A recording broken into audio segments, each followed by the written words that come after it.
তো মই as a গাঁওবুঢ়া হিচাপে আপোনালোকৰ মিডিয়া পাৰ্চনেলি মোৰ বিহুৰ বিশেষ শুভেচ্ছা থাকিল।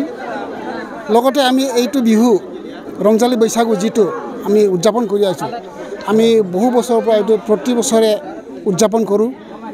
লগতে আমি আমাৰ ৰাতিপুৱাতে আমাৰ যিটো বাথৌ দেৱী, বাথৌ দেৱতা আমাৰ ইষ্ট দেৱতা, খুল দেৱতা বুলি মানি আমি এইটো মানি আগতে পূজা পাঠ কৰি ইয়াৰ পিছত আমি যিখিনি হাতত প্ৰগ্ৰাম লওঁ, এইবিলাক আমি কাৰ্যসূচী হিচাপে আমি কামটো কৰি যাওঁ।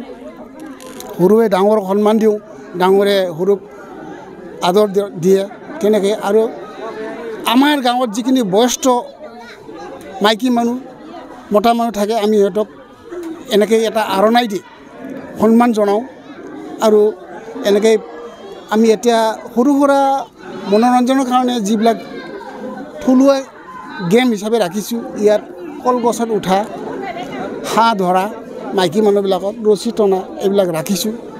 আৰু এনেকৈয়ে আমি ল'ৰা ছোৱালীক যাতে পঢ়া শুনাটো এইদৰে বিহুৰ লগতে পঢ়া শুনাটো আগবাঢ়ি যায়, তাৰ বাবে চবকে আমি উৎসাহ দিওঁ, বুজাওঁ, ভালকৈ যাতে পঢ়ি আগবাঢ়ি যাব পাৰে, নিজৰ নিয়ম নীতিবিলাক পালি যাব পাৰে, এনেকৈয়ে আমি উদযাপন কৰোঁ।